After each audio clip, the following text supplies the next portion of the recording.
আসসালামু আলাইকুম, স্বাগতম সবাইকে আমাদের মেডিসিন ফাইনাল প্রো ভাইবা প্রিপারেশনের ভিডিওতে। আজকে আমরা হেমাটোলজির একটা অত্যন্ত গুরুত্বপূর্ণ টপিক নিয়ে আলোচনা করব, যেটা আমাদের ভাইভাতে ধরতে পারে। লং কেসে হেরিডিটারি হেমোলাইটিক অ্যানিমিয়া হিসেবে থাকে, যেটাকে আমরা কমনলি থ্যালাসেমিয়ার কেস হিসেবে চিনি। এছাড়া আমাদেরকে একটা রিপোর্ট দিয়ে দিতে পারে যেখানে এমসিভি, এমসিএইচ, এমসিএইচসি, হিমোগ্লোবিন সব কম থাকলে আমরা সেটাকে মাইক্রোসাইটিক হাইপোক্রোমিক অ্যানিমিয়া চিন্তা করি, এবং পরে আরডিডব্লিউ দেখে কনফার্ম হয়ে যখন আরডিডব্লিউ নর্মাল অথবা কম থাকে তখন আমরা বুঝি যে হ্যাঁ, এটা থ্যালাসেমিয়ার দিকে ইন্ডিকেট করছে। অথবা আমরা শর্ট কেসে যখন স্প্লিনোমেগালি পাই, কিংবা অ্যানিমিয়া, জন্ডিস, জেনারেল এক্সামিনেশন কিংবা অ্যাবডোমেন পালপেশন করতে দিলে যখন স্প্লিনোমেগালি পাই, সেই সবগুলা থেকে আমরা বাকি রেলেভেন্ট ফিচার যখন থ্যালাসেমিয়ার থাকে তখন আমাদেরকে কিন্তু থ্যালাসেমিয়া থেকে প্রশ্ন করা হবে বা হেরিডিটারি হেমোলাইটিক অ্যানিমিয়া থেকে প্রশ্ন করা হবে। তো এই হেরিডিটারি হেমোলাইটিক অ্যানিমিয়া থেকে আমাদের প্রিভিয়াস 2 ইয়ার্সে সিনিয়রদেরকে ভাইভাতে যেই প্রশ্নগুলো ধরা হয়েছে, টোটাল 58 কোয়েশ্চেন সম্পর্কে আমি এই ভিডিওতে উত্তর সহ আলোচনা করার চেষ্টা করব। তো এটা যে শুধু প্রিভিয়াস 2 ইয়ার্স তার মানে আমাদের বছরের জন্যই প্রযোজ্য হবে বা অন্য মেডিকেলের জন্য যে খুব একটা গুরুত্বপূর্ণ হবে না, বিষয়টা সেরকম না। কারণ একটা টপিকে আমরা যদি 58টা প্রশ্ন পড়ি সেখানে আর তেমন কিছু বাকি থাকে না। তো যে কেউ, যে কোনো স্টুডেন্ট চাইলে এই ভিডিওটা দেখতে পারে। তো আমরা শুরু করি। তো আমি যদি 1 নম্বর প্রশ্ন এটা, এটার উত্তর এরকম, 2 নম্বর প্রশ্ন এটা, এটার উত্তর এটা, এভাবে বলতে থাকি তাহলে বিষয়টা অনেক বোরিং হয়ে যাবে। এই জন্য টোটাল 58টা প্রশ্নকে আমি 9টা সেগমেন্টে ভাগ করেছি। প্রত্যেকটা সেগমেন্ট ওয়াইজ আমরা ফার্স্টে থিওরি আলোচনা করব, তারপরে দেখবা প্রশ্নের উত্তর তুমি নিজেই বলতে পারছো, আমিও বলে দিব। তো এইভাবে আমরা বিষয়টাকে কন্ডাক্ট করার চেষ্টা করছি। তো প্রথম আমাদের যে সেগমেন্ট সেটা হচ্ছে আমরা হেমোলাইটিক অ্যানিমিয়ার বেসিক সম্পর্কে আলোচনা করব এবং বেসিকের 8টা প্রশ্নের আনসার দেওয়ার চেষ্টা করব। তো হেমোলাইটিক অ্যানিমিয়াকে আমরা দুই ভাগে ভাগ করি, একটা হলো হেরিডিটারি বা ইনহেরিটেড, আরেকটা হলো অ্যাকোয়ার্ড। হেরিডিটারির মধ্যে আমাদের মেমব্রেন ডিফেক্ট আছে এবং সে বাঁচার জন্য যেসব প্রসেস চালায় যেমন গ্লাইকোলাইসিস, এইচএমপি শান্ট, এগুলার যে এনজাইম সেগুলোতে ডিফেক্ট থাকতে পারে, অথবা হেমোগ্লোবিনের সমস্যা। তো আমাদের দেশে যেহেতু হেমোগ্লোবিনের সমস্যাটাই বেশি কমন, আমরা এটা নিয়েই বেশিরভাগ ক্ষেত্রে আলোচনা করব, অর্থাৎ globin chain synthesis defect. Quantitative defect হলে সেটাকে আমরা বলি থ্যালাসেমিয়া, এবং কোয়ালিটেটিভ ডিফেক্ট হলে সেটাকে আমরা বলি হেমোগ্লোবিনোপ্যাথিস। বলে রাখা ভালো, আমাদের হেমোগ্লোবিনে কি থাকে, হিম এবং গ্লোবিন থাকে। গ্লোবিনে 4টা চেইন থাকে, যদি 2টা আলফা 2টা বিটা থাকে সেটাকে আমরা বলি হেমোগ্লোবিন এ, 2টা আলফা 2টা ডেল্টা থাকলে বলি হেমোগ্লোবিন এ2, আর 2টা আলফা 2টা গামা থাকলে হেমোগ্লোবিন এফ বলি। আরো বিভিন্ন ধরনের হেমোগ্লোবিন আছে, এটা দেখে নিতে পারো। আলফার জন্য 141টা অ্যামিনো অ্যাসিড থাকে, বিটা ডেল্টা গামার জন্য 146টা থাকে, এবং আলফার ক্রোমোজোমের জিনটা থাকে হচ্ছে ক্রোমোজোম 16-এ, আর বিটা ডেল্টা গামার জিন থাকে ক্রোমোজোম 11-এ। আর আরেকটি ইন্টারেস্টিং বিষয় হচ্ছে আলফার জন্য 4টা জিন থাকে, 2টা ফাদার থেকে আসে 2টা মাদার থেকে আসে, কিন্তু বিটার জন্য কিন্তু জাস্ট 2টা জিন থাকে, একটা ফাদার থেকে একটা মাদার থেকে। তো এটা একটু বলে নিলাম। আর আরেকটি ইন্টারেস্টিং বিষয় হচ্ছে যে নর্মাল জিনকে আমরা এইভাবে বিটা দিয়ে লিখি বিটার ক্ষেত্রে, আর রিডিউসড হলে সেটাকে লিখি বিটা প্লাস, আর অ্যাবসেন্ট মানে জিনটা অ্যাবসেন্ট থাকলে সেটাকে আমরা লিখি বিটা নট। তো অনেক সময় বিটা প্লাস দেখে আমরা ভাবতে পারি এটা তো ভালো, কিন্তু এটাও খারাপ বোঝাচ্ছে, ঠিক না? মিউটেশন হওয়ার পরে রিডিউসড সিনথেসিস হলে সেটাকে আমরা বলি বিটা প্লাস। তো থ্যালাসেমিয়াকে আমরা দুই ভাগে ভাগ করে থাকি, একটা আলফা থ্যালাসেমিয়া আর একটা বিটা থ্যালাসেমিয়া। আলফাটা বোঝা খুবই সহজ, যে একটা জিনে 4টা জিন থাকে, আমরা আগেই বলেছি। একটা জিনের সমস্যা হলে সাইলেন্ট ক্যারিয়ার, 2টাতে সমস্যা হলে আলফা থ্যালাসেমিয়া ট্রেট, 3টাতে সমস্যা হলে হিমোগ্লোবিন এইচ ডিজিজ, এবং 4টাতে সমস্যা হলে হাইড্রোক্সিটালিস। আর বিটার ক্ষেত্রে যখন 2টাতেই সমস্যা, অর্থাৎ 2টাই অ্যাবসেন্ট অথবা 2টাই রিডিউসড, অথবা একটা একটা অ্যাবসেন্ট একটা রিডিউসড, অর্থাৎ 2টাতেই সমস্যা যদি হয় সেটাকে আমরা বলি বিটা থ্যালাসেমিয়া মেজর। আর যদি একটাতে সমস্যা হয়, একটা নর্মাল আছে আরেকটা অ্যাবসেন্ট, অথবা একটা নর্মাল আছে একটা রিডিউসড, এরকম যদি হয় হেটারোজাইগাস, সেটাকে আমরা বলি বিটা থ্যালাসেমিয়া মাইনর অথবা বিটা থ্যালাসেমিয়া ট্রেট বলা হয়। আর ইন্টারমিডিয়েট যে কোনো কম্বিনেশনে থাকতে পারে, শুধু বিটা নট ছাড়া। বিটা নট মানে তো কোনোটাই নাই, এটা তো ইন্টারমিডিয়েট সম্ভব না, ঠিক না? বাকিগুলা কিন্তু ইন্টারমিডিয়েট হতে পারে। তো যাই হোক, আমরা টাইপস বললাম। এরপরে হেমোগ্লোবিনোপ্যাথিসের টাইপসের মধ্যে আমরা এসসিইডি দিয়ে মনে রাখবো। আমরা বলেছি বিটা থ্যালাসেমিয়াতে 146টা ক্রোমোজোম থাকে, যদি 146টা অ্যামিনো অ্যাসিড থাকে, যদি 6 নাম্বার অ্যামিনো অ্যাসিডটা গ্লুটামিক অ্যাসিডটা ভ্যালিন দিয়ে যদি রিপ্লেসড হয়ে যায় সেটাকে আমরা বলি হিমোগ্লোবিন এস। 6 নাম্বারের গ্লুটামিক অ্যাসিড যদি লাইসিন দিয়ে রিপ্লেসড হয় সেটাকে আমরা বলি সি। 26th গ্লুটামিক অ্যাসিড যদি লাইসিন দ্বারা রিপ্লেসড হয় সেটাকে আমরা বলি হিমোগ্লোবিন ই, এবং 121তম গ্লুটামিক অ্যাসিড যদি গ্লুটামিন দিয়ে রিপ্লেস হয় সেটাকে আমরা বলি হিমোগ্লোবিন ডি পাঞ্জাব। তো এই 4টার মধ্যে আমাদের দেশে কমন হচ্ছে হিমোগ্লোবিন ই। আর এগুলোর মধ্যে আমাদের জন্য ইম্পর্টেন্ট হচ্ছে বিটা থ্যালাসেমিয়া মেজর, এটাই আমরা ম্যাক্সিমাম ক্ষেত্রে পাবো। আবার ইন্টারমিডিয়েটটাও পেতে পারি যখন লেট প্রেজেন্টেশন হয় বড় অবস্থায়। মাইনরটা সাধারণত অ্যাসিমটোমেটিক থাকে, সামান্য কিছু অ্যানিমিয়া থাকতে পারে।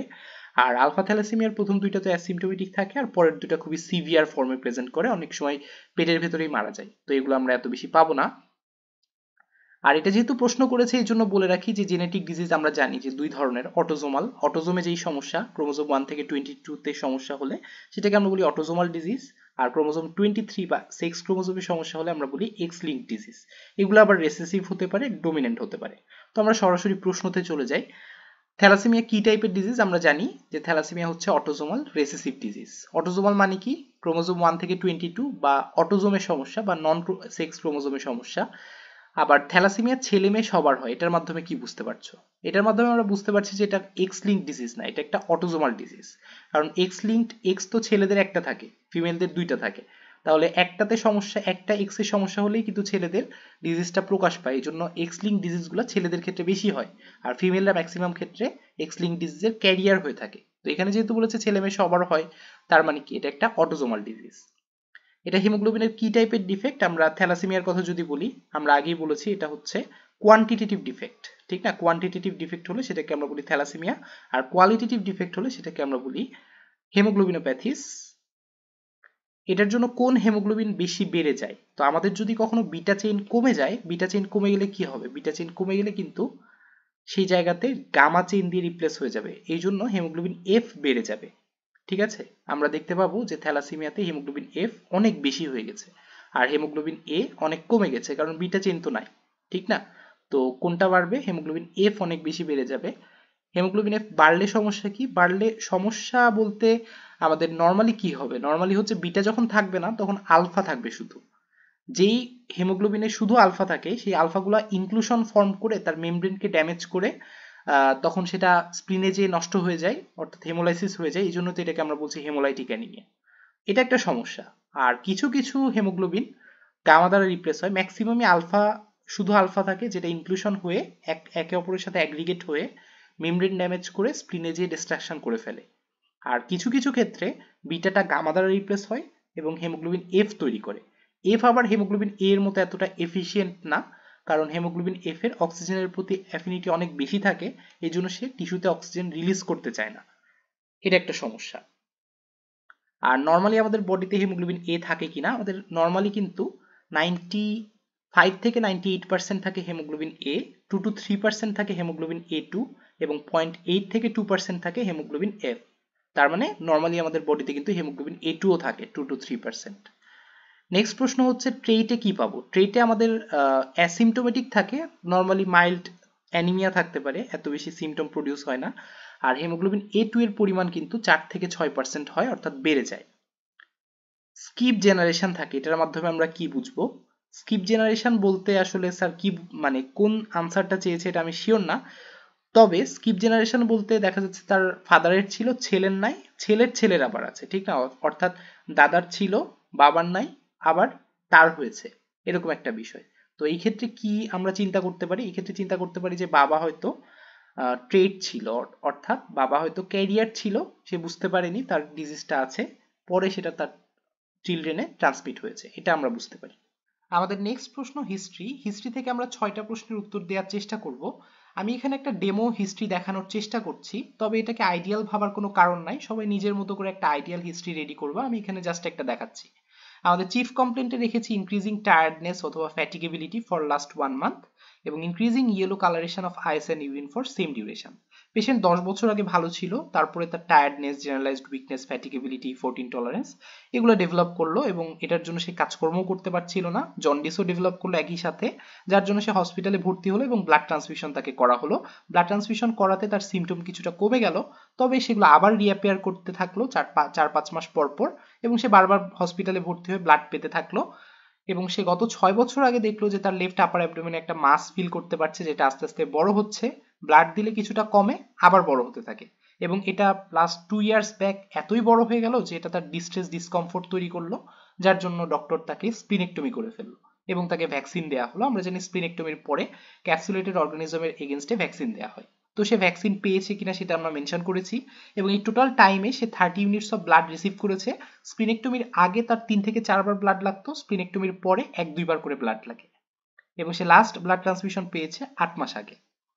এগুলো বলার পরে আমরা বিভিন্ন কমপ্লিকেশনের ফিচার বলতে পারি, যেমন এই পেশেন্টের রিপিটেড ইনফেকশন থাকে কমপ্লিকেশন হিসেবে, তো সেটা তার আছে, যেমন দেখা যাচ্ছে সে বারবার ফিভার, রানি নোজ এগুলোতে সাফার করে, এবং তার দেখা যাচ্ছে যে ডার্কেনিং অফ স্কিন, হেমোক্রোমাটোসিসের জন্য ডার্কেনিং অফ স্কিনের ফিচার আছে। আর আদার যে ফিচার সিসিএফ এর জন্য সোয়েলিং অফ লেগ অথবা কাফ উইথ স্পুটাম এগুলো কোনো কিছু নাই। Swelling of abdomen, ascites, CLD with portal hypertension, এটা আমরা একটা ডিডি এক্সক্লুড করলাম, এবং সিসিএফও এক্সক্লুড করে ফেললাম। ব্লাড মিক্সড ভমিটিং, ব্ল্যাকটারি স্টুল এগুলা ব্লিডিং ম্যানিফেস্টেশনের জন্য হতে পারে, অথবা দেখা যাচ্ছে সিরোসিসের জন্য হতে পারে, একটা কমপ্লিকেশনের ফিচার। ডায়াবেটিসের ফিচার কিংবা হাইপোগোনাডিজমের feature, erectile dysfunction, loss of body hair, এগুলো কোনো কিছু তার নাই। কোল্ড ইনটলারেন্স, হাইপোথাইরয়েডিজম কমপ্লিকেশন হিসেবে থাকতে পারে, কিংবা রিকারেন্ট আলসারেশন, এগুলো তার ক্ষেত্রে আমরা পাইনি, এগুলো মেনশন করব। আর ডিডি এক্সক্লুডের জন্য আমরা তার অ্যানোরেক্সিয়া নাই, ওয়েট লস নাই, হেমাটোলজিক্যাল ম্যালিগনেন্সির ফিচারগুলো নাই, বোন পেইন নাই, এগুলো আমরা মেনশন করব। অ্যাবডোমিনাল পেইন, ভমিটিং, ইচিং এগুলো নাই, অ্যাকিউট ভাইরাল হ্যাপাটাইটিসের ফিচার নাই। তারপরে দেখা যাচ্ছে history of IV drug abuse, alcohol abuse, extramarital sexual exposure, যেগুলো আমরা সিএলডির জন্য নিয়ে থাকি, এগুলো আমরা মেনশন করব। এবং লাস্ট 1 মান্থ ধরে তার টায়ার্ডনেস, জন্ডিস এগুলো আবার অ্যাপিয়ার করেছে, আবার বাড়তে থাকছে, অর্থাৎ তার আবার ব্লাড লাগবে, এটার জন্য সে আবার হসপিটালে ভর্তি হয়েছে। এটা দিয়ে আমরা শেষ করলাম, এবং সে হাইপারটেনসিভ না, তার ডায়াবেটিস নাই, এবং বায়োল ব্লাডার হ্যাবিট নর্মাল, এগুলো আমরা বলে ফেললাম। পাস্ট হিস্ট্রিতে আমরা অবশ্যই হ্যাপাটাইটিসের কথাটা মেনশন করব, সে যেহেতু 30 বার ব্লাড পেয়েছে, ব্লাড বোর্ন ইনফেকশন তো হতেই পারে, ঠিক না? এই জন্য হ্যাপাটাইটিসের কথাটা ইম্পর্টেন্ট। স্প্লিনেক্টমি করা হয়েছে এটা এখানে বললাম। পার্সোনাল হিস্ট্রি নিব অ্যাজ ইউজুয়াল, ফ্যামিলি হিস্ট্রিতে কনসাংগুইনাস ম্যারেজের হিস্ট্রি আছে কিনা, প্যারেন্টস কাজিন ছিল কিনা, এরকম হিস্ট্রি আমাদের খুবই ইম্পর্টেন্ট। তার ভাই বোনের কারো এরকম সিমিলার সমস্যা আছে কিনা, এগুলো আমরা অবশ্যই জেনে নিব। ট্রিটমেন্ট হিস্ট্রিতে সে লাস্ট ব্লাড কবে পেয়েছে সেটা মেনশন করেছি, এবং ফলিক অ্যাসিড, এই পেশেন্টকে ফলিক অ্যাসিড দেওয়া হয়, কেন দেওয়া হয় পরে আমাদের প্রশ্নে আসবে, তো এটা আমরা এখানে লিখতে পারি। ট্রাভেল হিস্ট্রি, তার একটা ডিডি যদি ফিভার থাকে, ম্যালেরিয়া, কালাজ্বর হতে পারে, তো আমরা হিল ট্র্যাক্টস এরিয়াতে বা ময়মনসিংহ, সিরাজগঞ্জ এগুলোতে সে গেছে কিনা সেগুলো জেনে নিব। সোশিও ইকোনমিক হিস্ট্রি নিব অ্যাজ ইউজুয়াল, এবং ইমিউনাইজেশন হিস্ট্রিতে তার স্প্লিনেক্টমির পরে যে ভ্যাকসিনগুলো দেওয়ার কথা ক্যাপসুলেটেড অর্গানিজমের এগেনস্টে, সেগুলো দিয়েছে কিনা সেগুলো আমরা জেনে নিব। তো এরপরে আমাদের প্রশ্নটা খুবই ইজি, যে হিস্ট্রি আমরা বলেছি, চিফ কমপ্লেন্ট বলেছি, ফ্যামিলি হিস্ট্রি বলেছি, ডায়াবেটিসের হিস্ট্রি আমরা কেন নিই? কারণ সেকেন্ডারি যে হেমোক্রোমাটোসিস হয় পেশেন্টের, সেখান থেকে তার কিন্তু ব্রোঞ্জ ডায়াবেটিস হতে পারে, অর্থাৎ প্যানক্রিয়াসে ইফেক্ট করে সেটা হচ্ছে ডায়াবেটিস করতে পারে। তো ডায়াবেটিস থাকলে আমরা ওইটা চিন্তা করতাম কমপ্লিকেশন। এফোর্ট ইনটলারেন্স কেন হয়? অ্যানিমিয়ার জন্য হয়। এবং থ্যালাসেমিয়াতে একটা ইম্পর্টেন্ট হিস্ট্রি নিতে চাইলে কি নিব, এটা কমেন্ট বক্সে জানাতে পারো। অনেকে চিন্তা করবে হিস্ট্রিতে তো অনেক কিছু বলে ফেললাম, কিন্তু কোনটা কেন হবে এগুলো তো কিছুই বললাম না। তো আমরা সাবসিকুয়েন্ট সেকশনে সবকিছুই জানতে পারবো। যেমন আমাদের এখনকার সেকশন হচ্ছে এক্সামিনেশন। এক্সামিনেশনে স্যার আমাকে বলতে পারে অ্যানিমিয়া দেখাও, আমি অ্যানিমিয়া দেখানোর পরে আমাদের প্রশ্ন হচ্ছে অ্যানিমিয়াটা কেন হবে। তো এখানে আমরা একটা কেনর আনসার পাবো। যেহেতু তার ইম্পেয়ার্ড বিটাগ্লোবিন সিনথেসিস হচ্ছে, তার হিমোগ্লোবিন ঠিকঠাকভাবে তৈরি হবে না, যার জন্য আরবিসি যেগুলো আছে সেগুলো আন্ডার হিমোগ্লোবিনাইজড থাকবে, মাইক্রোসাইটিক হাইপোক্রোমিক আরবিসি আমরা পাবো।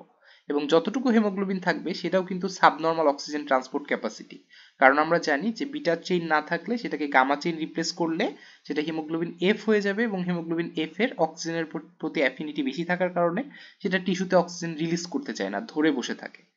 এই জন্য আমাদের অ্যানিমিয়া হবে। তবে এটার চাইতে ইম্পর্টেন্ট হচ্ছে যে আনপেয়ার্ড আলফা চেইনগুলো আছে সেগুলো একসাথে প্রিসিপিটেট করে ইনক্লুশন ফর্ম করবে, যেগুলো মেমব্রেন ড্যামেজ করবে। মেমব্রেন ড্যামেজ করলে আরবিসি ফুলে যায়, এবং স্প্লিন দিয়ে পাস করার সময় স্প্লিনিক ম্যাক্রোফেজ তাকে খেয়ে ফেলে, স্প্লিনিক সিকুয়েস্ট্রেশন হয়, অর্থাৎ এক্সট্রাভাস্কুলার হেমোলাইসিস হয়, যার জন্য রেড সেল সার্ভাইভাল কিন্তু কমে যায়। এই এই কারণগুলোর জন্য আমাদের অ্যানিমিয়া হবে। নেক্সট প্রশ্ন হচ্ছে জন্ডিস দেখাতে বলতে পারে। আর কোন চেইন ডিস্ট্রাকশনের জন্য অ্যানিমিয়া হেমোলাইসিস হয়? আমরা জানি বিটা চেইন ডিস্ট্রাকশনের জন্য। জন্ডিস দেখানোর পরে আমাদের প্রথম প্রশ্ন হচ্ছে জন্ডিস কেন হবে? আমরা যেহেতু এখানে হেমোলাইসিস হচ্ছে, হিম ভেঙে, হেমোগ্লোবিন ভেঙে হিম তৈরি হবে, হিম থেকে বিলিভার্ডিন, বিলিরুবিন তৈরি হবে, অর্থাৎ ইনডিরেক্ট বিলিরুবিন বেড়ে যাবে। এবং যদিও লিভারের ক্যাপাসিটি ভালো আছে, লিভারের ক্যাপাসিটি ভালো থাকলেও এত বেশি হেমোলাইসিসে এত বেশি বিলিরুবিন তৈরি হবে যে সেটা লিভারের ক্যাপাসিটির চাইতেও বেশি হয়ে যাবে। তো যেহেতু লিভারটা ভালো আছে, এই জন্য কিন্তু জন্ডিসটা এতটাও সিভিয়ার হবে না, অর্থাৎ এখানে আমরা মাইল্ড জন্ডিস পাবো। থ্যালাসেমিয়াতে কিন্তু আমরা একটা ট্রায়াড পাই, মাইল্ড জন্ডিস, অ্যানিমিয়া এবং স্প্লিনোমেগালি। অর্থাৎ এখানে আমরা কেমন জন্ডিস পাবো? মাইল্ড জন্ডিস পাবো। আর কেউ যদি ব্লাড পেয়ে থাকে তাহলে তার জন্ডিসটা কিন্তু সাবসাইড করে যাবে। নেক্সট প্রশ্ন হচ্ছে ফেস এক্সামিনেশন করো। ফেসে আমরা ফ্রন্টাল বোসিং পাবো, আপওয়ার্ড স্ল্যান্টিং অফ আইস পাবো, তার নিচে গেলে ম্যালার প্রমিনেন্স পাবো এবং ম্যালঅক্লুশন অফ ইনসিসর টিথ পাবো। এই ফিচারগুলো থাকলে সেটাকে আমরা বলি থ্যালাসেমিক বা মঙ্গোলয়েড বা চিপমাঙ্ক বা হেমোলাইটিক ফেসিস। প্রশ্ন করতে পারে আর কি কি ফেসিস থাকে? আমাদের কুশিঙ্গয়েড ফেসিস থাকে কুশিং সিনড্রোমে, হিপোক্রেটিক ফেসিস থাকে পেরিটোনাইটিসে, মাইট্রাল ফেসিস থাকে মাইট্রাল স্টেনোসিসে এবং হেপাটিক ফেসিস থাকতে পারে সিএলডি উইথ পোর্টাল হাইপারটেনশনে। আর ফেসে আর কি আমরা দেখতে পাবো? অ্যানিমিয়া দেখতে পাবো এবং জন্ডিস দেখতে পাবো। প্রশ্ন হচ্ছে এরকম ফিচার আমরা কেন পাবো? এখানে এক্সামিন করলাম, থ্যালাসেমিক ফেসিসের ক্যারেক্টার বললাম, কেন এমন ফেসিস হলো এটা আমাদেরকে ডেসক্রাইব করতে হবে। তো তার যেহেতু হেমোলাইসিসের জন্য অ্যানিমিয়া হচ্ছে, অ্যানিমিয়াকে কম্পেনসেট করার জন্য বোন ম্যারোতে ইরাইথ্রয়েড হাইপারপ্লেজিয়া হবে, অর্থাৎ রেড সেল প্রিকারসরের পরিমাণ কিন্তু বেড়ে যাবে। এই যে expanding mass of red cell precursor, সেগুলো বোনি কর্টেক্সকে ইরোড করবে, যার জন্য বোন গ্রোথ ইম্পেয়ার হবে এবং স্কেলেটাল অ্যাবনর্মালিটি হবে। এগুলো যে শুধু লং বোনের কর্নারে হবে তা না, এগুলো ফ্ল্যাট বোনেও চলে যাবে, যার জন্য আমরা ফেসে এরকম ফিচার দেখতে পাবো। নেক্সট প্রশ্ন হচ্ছে আমরা বলেছি আর কি কি ফেসিস থাকে, ম্যালার প্রমিনেন্স কেন হয় বললাম, পনি চেঞ্জ কেন হয় বললাম। নেক্সট প্রশ্ন হলো আর কি দেখতে চাই, অর্থাৎ রেলেভেন্ট কি কি ফাইন্ডিং আমরা করতে চাই, অথবা জেনারেল এক্সামিনেশনে আমরা কি ফাইন্ডিংস পাবো। রেলেভেন্ট ফাইন্ডিং হিসেবে আমরা যখন ফেস এক্সামিনেশন করব, আমরা তো মঙ্গোলয়েড ফেসিস পেয়ে গেছি, আর বলা লাগবে না। আমরা রেলেভেন্ট হিসেবে অ্যানিমিয়া দেখব, জন্ডিস দেখব, অর্থাৎ ওভারঅল বডিতে অ্যানিমিয়া জন্ডিস দেখতে চাই, আমি শর্ট স্টেচার দেখতে চাই এবং তার ফ্যামিলি হিস্ট্রি জিজ্ঞাসা করতে চাই। কিন্তু যদি আমাদেরকে জেনারেল এক্সামিনেশন করতে দেয়, আমরা এগুলোর পাশাপাশি মঙ্গোলয়েড ফেসিসও বলবো। আর যদি স্প্লেনোমেগালি করতে দেয় তাহলে আমরা এগুলোর পাশাপাশি pigmentation, lymph node, other স্টিগমাটা of CLD আছে কিনা, বোনি টেন্ডনেস আছে কিনা, এগুলো আমরা দেখে নিব। কারণ আমি তো জানি না যে এটা হেমোলাইটিক অ্যানিমিয়া কিনা, তার তো আদার ডিডি আসতে পারে। দেখা যাচ্ছে হেমোলাইটিক অ্যানিমিয়ার সাথে সিএলডি উইথ পোর্টাল হাইপারটেনশন অথবা সিএমএল এগুলো আসতে পারে। তো এগুলোর জন্য আমরা রেলেভেন্ট করব। আর অ্যাবডোমেনে আমরা কি পাবো? মেইনলি স্প্লেনোমেগালি পাবো, অথবা তার যদি স্প্লেনেক্টমি হয়ে থাকে তাহলে স্প্লেনেক্টমি স্কার পাবো। আর যদি সেকেন্ডারি হেমোক্রোমাটোসিস থাকে সেই ক্ষেত্রে হেপাটোমেগালিও আমরা পেতে পারি। নেক্সট প্রশ্ন, সিভিএস এ কি ফাইন্ডিং পাবো, অথবা অ্যানিমিক হার্ট ফেলিয়ার হলে সিভিএস এ আমরা কি পাবো? আমরা কার্ডিওভাস্কুলার সিস্টেম এক্সামিনেশনের সময় পড়েছি অ্যানিমিক হার্ট ফেলিয়ারে আমরা ফ্লো মারমার পাই। এরপর আমাদের শর্ট কেসে pulpit the abdomen or pulpit the স্প্লিন বলতে পারে এবং আমাদের ফাইন্ডিংস বলতে হবে। তো ওভারঅল আমাদের কিন্তু anaemia examination, jaundice examination, face examination এবং অ্যাবডোমেন পালপেশন এগুলো নিজেরা প্র্যাকটিস করে ফেলতে হবে। আমি শুধু এখানে ফাইন্ডিংসটা দেখাচ্ছি। ফাইন্ডিংসের ক্ষেত্রে আমাদের দুইটা টি এবং এসএমসি মনে রাখতে হবে। T for tape measurement, T for tenderness. তো টেপ মেজারমেন্ট করে আমরা বলবো spleen is palpable 6 centimetre from the left costal margin, যত সেন্টিমিটার আসে বলবো, along the anterior axillary line towards the right iliac fossa. Right iliac ফসার দিকে আমরা কতটুকু বড় হচ্ছে সেটা দেখবো। এটা নন টেন্ডার থাকবে এবং সারফেস মার্জিন কনসিস্টেন্সি বলতে হবে, surface is regular or irregular. Margin যেটা মিডিয়াল বর্ডার সেটা ওয়েল ডিফাইন্ড থাকে এবং একটা নচ থাকে, এবং কনসিস্টেন্সি নরমালি ফার্ম থাকে, হার্ড থাকতে পারে ইন কেস অফ সেকেন্ডারিজ। আর এখানে একটা স্পেশাল টেস্ট আছে, ফিঙ্গার ইনসিনুয়েশন টেস্ট, যেটা আমাদের কিডনি থেকে পার্থক্য করতে হেল্প করবে। আমরা সাধারণত এখানে ইনসিনুয়েট করতে পারবো না, I cannot insinuate my finger between the mass and left costal margin. কিডনির ক্ষেত্রে আবার পারি। তাহলে পালপেশন হয়ে গেল। এরপর আমরা পারকাস করে দেখব মাসের ওপরে, যেটা ডাল পাবো আমরা। সাধারণত স্প্লিনের উপরে আমরা ডাল পাই, তবে এখানে যেহেতু টোটাল মাসটা একটু বড়, তো টোটাল জায়গাতেই আমরা ডাল পাবো। এটা উপরের দিকে যেতে থাকলে এটা হচ্ছে স্প্লিনিক ডালনেসের সাথে কন্টিনিউয়াস থাকবে, তার মানে এটা আসলে একটা স্প্লিনিক মাস, এটা ইন্ডিকেট করছে, যেটা লেফট লোয়ার চেস্ট পর্যন্ত কন্টিনিউয়াস। নেক্সট প্রশ্ন হচ্ছে causes of splenomegaly and huge splenomegaly. তো আমরা কখন হিউজ স্প্লেনোমেগালি বলবো? যখন এটা 7 সেন্টিমিটারের চাইতে বড় অথবা আম্বিলিকাসকে যদি ক্রস করে যায়, সেই ক্ষেত্রে এটাকে আমরা হিউজ স্প্লিনোমেগালি বলবো। আর যদি 3 to 7 সেন্টিমিটার থাকে তাহলে মডারেট স্প্লিনোমেগালি, আর লেস দেন 3 সেন্টিমিটার হলে সেটাকে আমরা মাইল্ড অথবা জাস্ট পালপেবল অথবা টিপ এনলার্জমেন্ট বলে থাকি। তো ম্যাসিভ স্প্লিনোমেগালির কজ হচ্ছে সিএমএল, মাইলোফাইব্রোসিস, ক্রনিক ম্যালেরিয়া এবং ক্রনিক কালাজ্বর। এই চারটা কজ আমরা খুব ভালো করে মনে রাখবো। অথবা যদি শুধু স্প্লিনোমেগালির কজ জিজ্ঞাসা করা হয় সেই ক্ষেত্রে আমরা এই টোটাল চার্টটা মুখস্থ করে বলতে পারি। আর যদি বলা হয় আমার সামনে যে পেশেন্টটা আছে সেই পেশেন্টের স্প্লিনোমেগালির কজ কি, সেই ক্ষেত্রে আমরা তার এজের প্রতি লক্ষ্য রাখবো।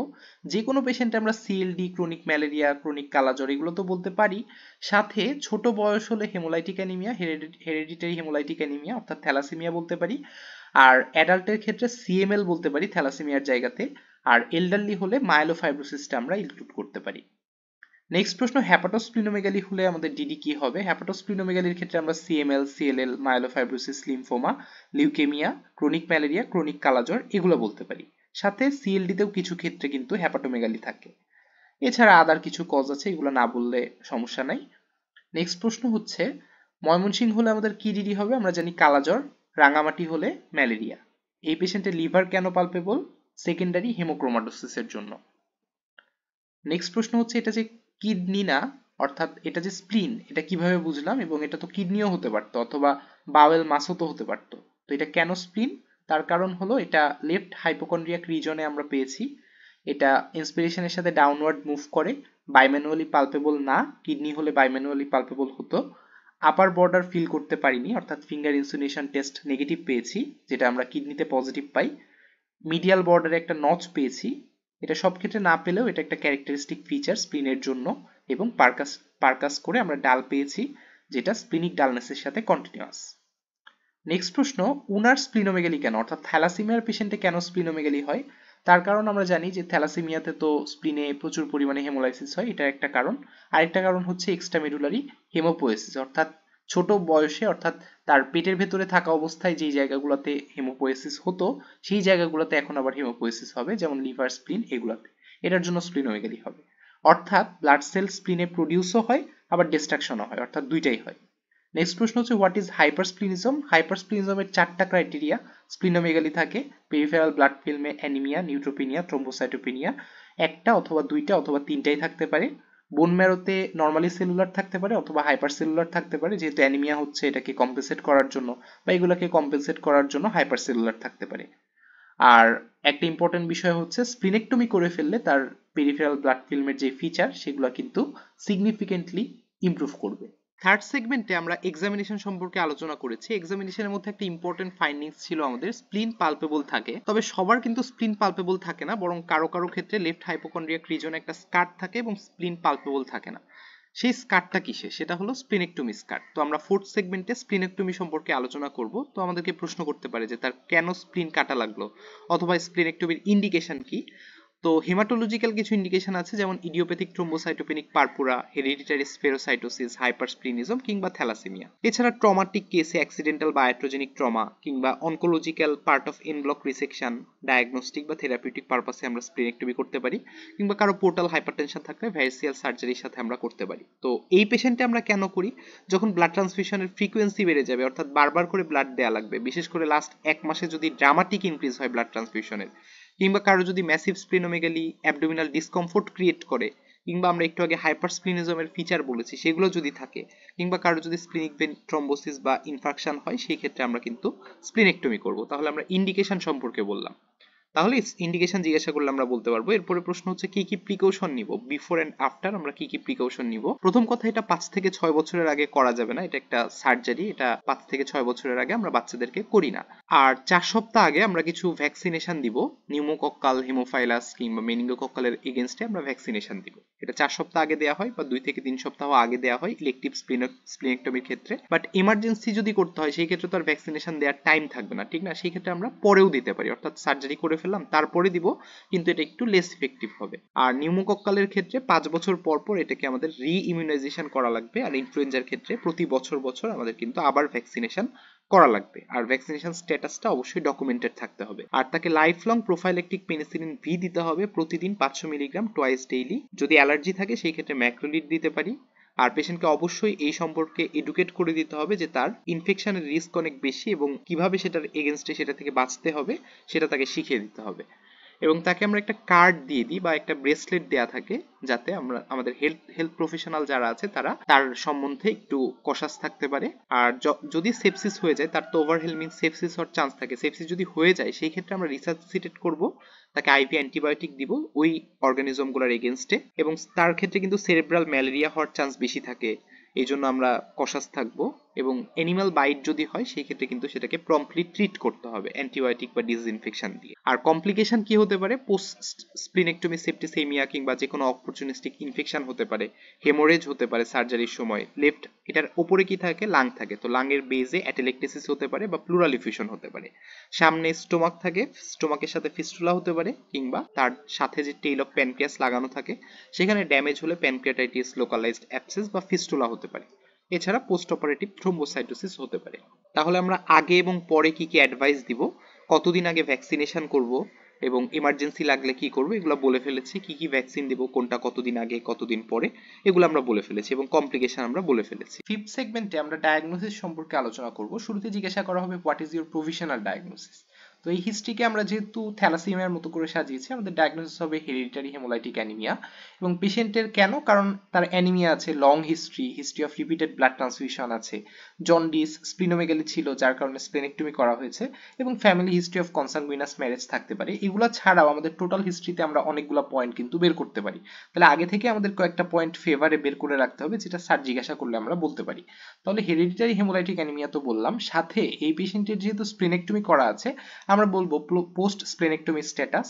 আর যেহেতু তার ডার্কেনিং অফ স্কিন ছিল কিংবা আদার কোনো ফিচার যদি থাকে হেমোক্রোমাটোসিসের, তাহলে অবশ্যই উইথ সেকেন্ডারি হেমোক্রোমাটোসিস এই কথাটাও বলতে হবে। তাহলে ওভারঅল টোটাল ডায়াগনোসিস কিন্তু কমপ্লিটলি আমাদেরকে বলতে হবে। ডিফারেন্সিয়াল ডায়াগনোসিস হিসেবে আমরা কি রাখতে পারি, হ্যাপাটোস্প্লিনোমেগালি আমরা যেগুলো ক্ষেত্রে পেয়েছিলাম সেগুলোকেই ডিডি হিসেবে রাখতে পারি, CLD with portal hypertension, leukaemia কিংবা লিম্ফোমা। কারণ সিএলডি তো বলবো শুধু স্প্লিনোমেগালির জন্য, হ্যাপাটোমেগালি ইউজুয়ালি থাকে না, তারপরেও কিছু কিছু কন্ডিশনে যেমন অ্যালকোহলিক হ্যাপাটাইটিস, হেমোক্রোমাটোসিস কিংবা হ্যাপাটোসেলুলার কার্সিনোমা, এগুলোতে তো হ্যাপাটোমেগালিও থাকতে পারে, ঠিক না?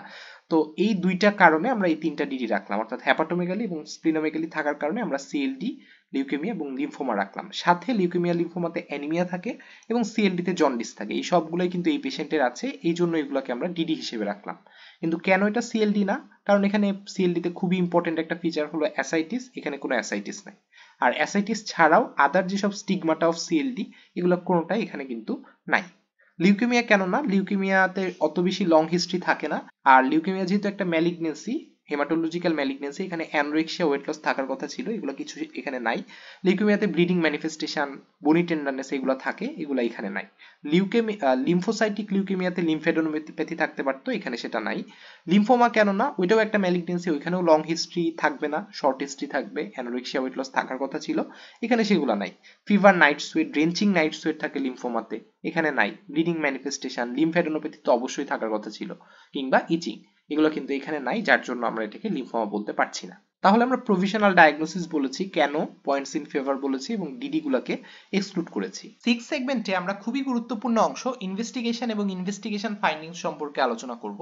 শুরুতে আমরা একটা সিবিসি করব, অথবা পরীক্ষাতেও আমাদেরকে একটা সিবিসি রিপোর্ট দেয়া থাকতে পারে, যেখানে আমরা হেমোগ্লোবিন কম পাবো, আরবিসি ইন্ডিসেস কম পাবো, এবং আমরা বুঝে নিব এটা একটা মাইক্রোসাইটিক হাইপোক্রোমিক অ্যানিমিয়া। তবে আমরা কনফিউজ থাকি এটা কি আইডিএ নাকি থ্যালাসেমিয়া, সেটার জন্য আমরা আরডিডব্লিউ এর দিকে তাকাই।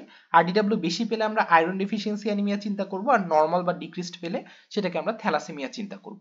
এইভাবে আমরা বুঝে গেলাম এটা একটা থ্যালাসেমিয়ার রিপোর্ট। এরপর আমরা নেক্সট ইনভেস্টিগেশন কি করব, peripheral blood film. Peripheral blood ফিল্মে আমরা থ্যালাসেমিয়ার ক্ষেত্রে খুবই গুরুত্বপূর্ণ টার্গেট সেল বেশি পাবো, পাংক্টেড বেজোফিলিয়া কিংবা মার্কড হাইপোক্রোমিয়া পেতে পারি, এগুলো হলো স্ট্রাইকিং ফিচার। এছাড়া এনআরবিসি, টিয়ারড্রপ সেল, পেন্সিল সেল, এগুলো খুব একটা গুরুত্বপূর্ণ না। প্লেটলেট অনেক বেশি পেতে পারি, ডাব্লিউবিসি বেশি পেতে পারি, বিশেষ করে স্প্লেনেক্টমির পরে আমরা প্লেটলেট অনেক বেশি পাবো, ডাব্লিউবিসি বেশি পাবো, যেহেতু সার্জারি একটা স্ট্রেসফুল কন্ডিশন, তার জন্য লিউকোসাইটোসিস হতে পারে, কিংবা আমরা আগেই বলেছি ক্যাপসুলেটেড অর্গানিজমের ইনফেকশন বেড়ে যায়, নিউমোকক্কাস, মেনিঙ্গোকক্কাস, হেমোফাইলাস ইনফ্লুয়েঞ্জা বি, এগুলোর জন্য কিন্তু লিউকোসাইটোসিস হতে পারে। তবে এগুলো কোনোটাই কিন্তু কনফার্মেটরি না। কনফার্ম করার জন্য আমরা হিমোগ্লোবিন ইলেকট্রোফোরেসিস করব, এবং আমরা আগে থেকেই জানি এখানে হিমোগ্লোবিন এ কম থাকবে অথবা অ্যাবসেন্ট থাকবে, এবং তার জায়গা দখল করে নিবে ফিটাল হিমোগ্লোবিন বা হিমোগ্লোবিন এফ, যেটা আমরা 10 to 90% পর্যন্ত পেতে পারি। আর হিমোগ্লোবিন A2 ভ্যারিয়েবল অ্যামাউন্টে থাকবে। এগুলো করার পরে আমরা কনফার্ম করে ফেললাম। কনফার্ম করার পরে আমরা অ্যাডিশনাল আরো কিছু ইনভেস্টিগেশন খাতায় লিখতে পারি, যেমন রেটিকুলোসাইট কাউন্ট এই ক্ষেত্রে বেড়ে যাবে, কারণ যেহেতু আরবিসি কমে যাচ্ছে, বোন ম্যারো চিন্তা করবে যে আমাকে বেশি বেশি প্রোডাকশন করতে হবে, তখন সে প্রিম্যাচিউর আরবিসি গুলোকেও সার্কুলেশনে রিলিজ করে দিবে, অর্থাৎ রেটিকুলোসাইট কাউন্ট কিন্তু বেড়ে যাবে। এটা দেখার জন্য আমরা কি করব, সুপ্রাভাইটাল স্টেইন করতে পারি। আরো কিছু বায়োকেমিক্যাল টেস্ট করতে পারি। যে কোনো সেল ডিস্ট্রাকশন হলে তার ভেতর থেকে এনজাইম এলডিএইচ বের হয়ে আসে, তো আমরা সার্কুলেশনে এলডিএইচ বেশি পাবো। এবং যেহেতু হিমোগ্লোবিন বের হয়ে ভেঙে যাবে, হিম থেকে বিলিরুবিন তৈরি হবে, এই জন্য সেরাম বিলিরুবিন বেশি পাবো। এই বিলিরুবিন যদি ফ্রি হিসেবে থাকে তাহলে সেটা টক্সিক হিসেবে কাজ করে, এই জন্য তাকে আটকে রাখার জন্য কিছু গাড়ি থাকে, আমাদের ফ্রি হেপ্টোগ্লোবিন নামের গাড়ি থাকে। তো এখন যেহেতু বিলিরুবিন যে সেই গাড়িতে বসে যাবে, এই জন্য গাড়ি আর ফ্রি থাকবে না, তখন ফ্রি হেপ্টোগ্লোবিনের পরিমাণ কিন্তু কমে যাবে। এছাড়া আমরা যেহেতু আয়রন ডেফিসিয়েন্সি অ্যানিমিয়া এবং থ্যালাসেমিয়া এই দুইটার মধ্যে কনফিউজ থাকি, আয়রন ডেফিসিয়েন্সি অ্যানিমিয়া কিনা সেটা দেখার জন্য কিন্তু আমরা সেরাম আয়রন প্রোফাইল করতে পারি। আয়রন ডেফিসিয়েন্সি অ্যানিমিয়ার ক্ষেত্রে সেরাম আয়রন কমে যায়, যেহেতু ডেফিসিয়েন্সি। আয়রনের স্টোরেজ ফর্ম আমরা বলি ফেরিটিন, সেটাও কমে যায়, ঠিক না, যেহেতু ডেফিসিয়েন্সি আছে। তখন লিভার কি চিন্তা করে? লিভার চিন্তা করে আমার স্টোরেজ যেই জায়গাতে করা হবে সেই জায়গাতে পৌঁছানোর জন্য গাড়ি নিশ্চয়ই কমে গেছে, সে এটা ভাবে লিভার। তখন সে গাড়ির পরিমাণ বাড়ায় দেয়, সেভাবে যত বেশি গাড়ি থাকবে তত বেশি আয়রন আসতে পারবে। সেটা বুঝে না যে আয়রন আসলে বডিতেই নাই, তখন সে গাড়ির পরিমাণ বৃদ্ধি করে ফেলে, অর্থাৎ ট্রান্সফেরিনের পরিমাণ ইনক্রিজ করে ফেলে, কিন্তু গাড়িগুলা কি থাকে? খালি থাকে, কারণ সেখানে কোনো আয়রন নাই, ঠিক না। তার মানে গাড়িগুলো আনস্যাচুরেটেড থাকে, তার মানে পার্সেন্ট স্যাচুরেশন কিন্তু কমে যায়। এবং গাড়ি যেহেতু খালি, তার মানে গাড়ির ক্যাপাসিটি বেড়ে যায়, কারণ সেখানে তো কেউ বসে নাই, ঠিক না, তার মানে নতুন কেউ চাইলেই বসতে পারবে, তার মানে টোটাল আয়রন বাইন্ডিং ক্যাপাসিটি কিন্তু বেড়ে যায়। কিন্তু আমরা যেহেতু থ্যালাসেমিয়া নিয়ে কথা বলছি, থ্যালাসেমিয়াতে এই সবগুলোই কিন্তু উল্টাটা হবে, অর্থাৎ সেরাম আয়রন, ফেরিটিন, স্যাচুরেশন এগুলো কমবে না, নর্মাল থাকবে অথবা ইনক্রিজ থাকবে। টোটাল আয়রন বাইন্ডিং ক্যাপাসিটিও বাড়বে না, ডিক্রিজ থাকবে, ঠিক না। তার মানে এটার মাধ্যমে আমরা কিন্তু আইডিএর সাথে এটাকে পার্থক্য করতে পারি। এছাড়া আয়রন ওভারলোড হয়ে গেল কিনা সেটা দেখার জন্য আমরা কিন্তু ফেরিটিন করতে পারি। এই পেশেন্টে আমরা এমনিতে তো বলেছি নর্মাল থাকবে, কিন্তু ইনক্রিজ কেন লিখেছি? যখন আয়রন ওভারলোড হয়ে যাবে তখন ডেফিসিয়েন্সির উল্টা জিনিসগুলো হবে, অর্থাৎ এগুলো কিন্তু ইনক্রিজড হয়ে যাবে। এই জন্য আয়রন ওভারলোড হয়ে গেল কিনা এটা দেখার জন্য সবগুলো করতে হবে না, আমরা সেরাম ফেরিটিন করলেই হবে। এছাড়া আমরা স্কালের এক্সরে দেখেও বুঝতে পারি এটা থ্যালাসেমিয়া কিনা। আমাদের আউটার টেবিল, ইনার টেবিল এবং মাঝখানে ডিপ্লয়, আমরা জানি স্কালের বোনগুলোকে এভাবে ভাগ করা হয়। তো আউটার টেবিলটা থিনিং হয়ে যাবে, মাঝখানে ডিপ্লয়িক স্পেসটা বেড়ে যাবে, যেখানে ট্র্যাবেকুলা থাকে সেই ট্র্যাবেকুলাগুলো থিকেনিং হয়ে এখানে হেয়ার অন এন্ড অ্যাপিয়ারেন্সের মতো মনে হবে। আমরা এখানে দেখতে পাচ্ছি আউটার টেবিলটা থিনিং হয়ে গেছে, তারপরে মাঝখানে ট্র্যাবেকুলাগুলো থিকেনিং হয়ে হেয়ার অন এন্ড অ্যাপিয়ারেন্সের মতো মনে হচ্ছে, ডিপ্লয়টা অনেক বড় মনে হচ্ছে, ইনার টেবিলটা অনেক চিকন। তাহলে এই ফাইন্ডিং গুলো পেলে আমরা সেটাকে থ্যালাসেমিয়া হিসেবে চিন্তা করব। তাহলে ইনভেস্টিগেশন এবং ফাইন্ডিংস কিভাবে কনফার্ম করি এগুলো আমরা বলে ফেলেছি। স্প্লিনেক্টমির পরে সিবিসি তে কি পাবো সেটা বলেছি। লিউকোসাইটোসিস হতে পারে কোন অর্গানিজম দিয়ে, কি টাইপের অর্গানিজম সেগুলো আমরা বলে ফেলেছি। এলটি এসটি এর সাথে কোনো রিলেশন আছে কিনা এটা কমেন্ট সেকশনে জানাতে পারো। 7 সেগমেন্টে আমরা ট্রিটমেন্ট সম্পর্কে আলোচনা করব। পেশেন্টের যেহেতু অ্যানিমিয়া থাকে আমাদের কারেকশন করতে হবে, এজন্য রেগুলার ব্লাড ট্রান্সফিউশন দিব। আমাদের টার্গেট থাকবে হিমোগ্লোবিন সবসময় 10 গ্রাম পার ডেসিলিটারের চাইতে বেশি রাখা। এই পেশেন্টে যেহেতু আরবিসি ডিস্ট্রাকশন হচ্ছে, ফলে বোন ম্যারোর উপরে প্রেসার পড়বে এবং বোন ম্যারো হাইপারপ্লেজিয়া হবে, এবং বোন ম্যারোতে বেশি বেশি আরবিসি প্রোডাকশনের জন্য বোন ম্যারো হাইপারপ্লেজিয়া হবে, যার জন্য সেখানে ফলিক অ্যাসিডের রিকোয়ারমেন্ট বেড়ে যাবে। এই জন্য আমরা প্রতিদিন 5 মিলিগ্রাম করে ফলিক অ্যাসিড দিব। যা যা দিব সবকিছুই তার লাইফ লং চলবে। এবং যেহেতু রিপিটেড ব্লাড ট্রান্সফিউশন করছি, এই জন্য পেশেন্টের সেকেন্ডারি হেমোক্রোমাটোসিস ডেভেলপ করার চান্স থাকে। এই জন্য ফেরিটিন যদি বেশি পায়, আয়রন যদি বেশি পায়, কিংবা সে যদি অলরেডি 10 to 15 ইউনিট ব্লাড পেয়ে থাকে, তখন কিন্তু তাকে আয়রন চিলেশন থেরাপি দিতে হবে।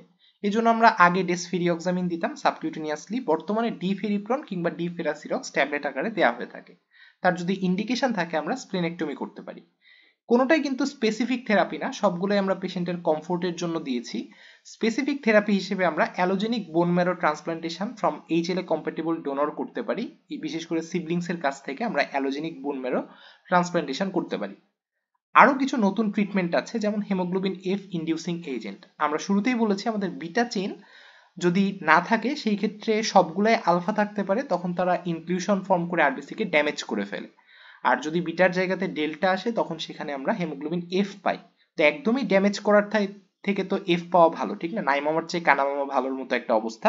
এই জন্য আমরা একদমই যাতে ডিস্ট্রাকশন না হয় সেই জন্য এই হিমোগ্লোবিন এফ ইনডিউসিং এজেন্ট হিসেবে হাইড্রোক্সি ইউরিয়া দিতে পারি। এছাড়া তার পরবর্তীতে যাতে তার চিলড্রেনের এরকম কোনো সমস্যা না থাকে এই জন্য জেনেটিক কাউন্সিলিং, প্রিন্যাটাল ডায়াগনোসিস এগুলো করতে পারি।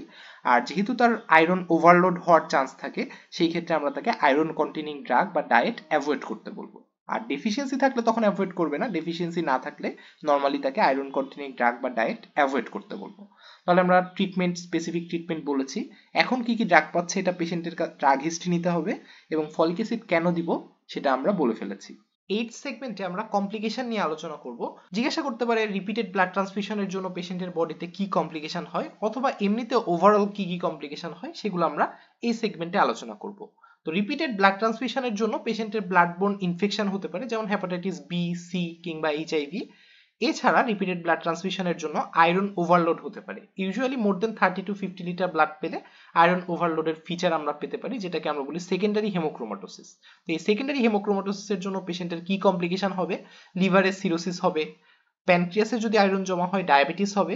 এটা কিন্তু টাইপ 1 বা টাইপ 2 ডায়াবেটিস না, এটা আদার স্পেসিফিক টাইপ অফ ডায়াবেটিস। স্কিনে ব্রোঞ্জ গ্রে লাইক ডিসকালারেশন দেখা যাবে। তো এরকম পেশেন্টের ডায়াবেটিস এবং স্কিন ডিসকালারেশন থাকলে তাকে আমরা ব্রোঞ্জ ডায়াবেটিসও বলে থাকি। হার্টে জমা হলে অ্যারিথমিয়া, কনজেস্টিভ কার্ডিয়াক ফেইলার হতে পারে। থাইরয়েড বা প্যারাথাইরয়েডে জমা হলে হাইপোথাইরয়েডিজম, হাইপোপ্যারাথাইরয়েডিজম হতে পারে। গোনাডে জমা হলে হাইপোগোনাডিজম, ইরেকটাইল ডিসফাংশন কিংবা ডিলেড পিউবার্টি হতে পারে। তাহলে এই সবগুলো কমপ্লিকেশন কিন্তু ছিল রিপিটেড ব্লাড ট্রান্সফিউশনের জন্য। তাহলে আমাদেরকে যদি জিজ্ঞাসা করে রিপিটেড ব্লাড ট্রান্সফিউশনের জন্য পেশেন্টের বডিতে কি হয়, সেটা আমরা বলতে পারবো কত ইউনিট ব্লাড দিলে আয়রন ডিপোজিশনের রিস্ক থাকে। এটা আব্দুল স্যারের বইতে লেখা আছে, মোর দেন 30 to 50 লিটার হলে আয়রন ওভারলোডের ফিচার আমরা পেতে পারি। এছাড়া আরো কিছু কমপ্লিকেশন আছে, যেমন patient prone to develop infection, gall ব্লাডারে পিগমেন্ট স্টোন ফর্মেশন হতে পারে। আরবিসি ভেঙে পিগমেন্ট তৈরি হয়, সেটা গল ব্লাডারে স্টোন ফর্মেশন করতে পারে। পেশেন্টের গ্রোথ রিটার্ডেশন থাকতে পারে এবং বনি ডিফর্মিটি, যেগুলো আমরা আগেই বলেছি ফ্রন্টাল বা প্যারাইটাল বোজিং থাকতে পারে। তাহলে ওভারঅল কমপ্লিকেশন আমরা বললাম, নিচেরগুলো কিন্তু ব্লাড ট্রান্সফিউশনের জন্য না, আদার কমপ্লিকেশনের মধ্যে। তাহলে কমপ্লিকেশন বলেছি, এই দুইটা প্রশ্নের উত্তর দিয়েছি। আয়রন ওভারলোড কেন হয় রিপিটেড ব্লাড ট্রান্সফিউশনের জন্য আছে নাকি কিভাবে বুঝবো? একে তো ফিচার দেখে বুঝবো, তার উপরে আমরা সেরাম ফেরিটিন করে দেখতে পারি আয়রন ওভারলোড হয়েছে কিনা। সেকেন্ডারি হেমোক্রোমাটোসিসের কমপ্লিকেশন, ফিচারস অফ কমপ্লিকেশন এবং ইনভেস্টিগেশন হিসেবে আমরা সেরাম ফেরিটিন করতে পারি। থ্যালাসেমিয়া কিন্তু প্রিভেন্ট করা সম্ভব। তো 9th সেগমেন্টে আমরা প্রিভেনশন সম্পর্কে আলোচনা করব। মা বাবা দুইজনেই যদি ক্যারিয়ার হয়, অর্থাৎ বিটা থ্যালাসেমিয়া মাইনর থাকে, সেই ক্ষেত্রে আমরা কোরিওনিক ভিলাস স্যাম্পলিং করতে পারি ডিএনএ অ্যানালাইসিসের জন্য। করে আমরা যদি ফিটাসের হোমোজাইগাস বিটা থ্যালাসেমিয়া পাই, অর্থাৎ ফিটাসেরও যদি থ্যালাসেমিয়া থাকে, সেই ক্ষেত্রে কিন্তু ওই প্রেগন্যান্সি কন্টিনিউ করাটা ভালো কাজ হবে না। আমাদের অবশ্যই প্রেগন্যান্সি টার্মিনেশন করতে হবে। তবে এটা করার আগে অবশ্যই মা বাবার কাছ থেকে কনসেন্ট নিতে হবে যে তারা টার্মিনেশন করতে প্রস্তুত আছে। অর্থাৎ তারা যদি হোমোজাইগাস বিটা থ্যালাসেমিয়া পায়, সেই ক্ষেত্রে অবশ্যই আমাদেরকে কি করতে হবে? টার্মিনেশন করতে হবে। এইভাবে আমরা কিন্তু থ্যালাসেমিয়া প্রিভেন্ট করতে পারি। তো এইটুকুই ছিল আমাদের থ্যালাসেমিয়া সম্পর্কে কথাবার্তা। ধন্যবাদ সবাইকে। আসসালামু আলাইকুম।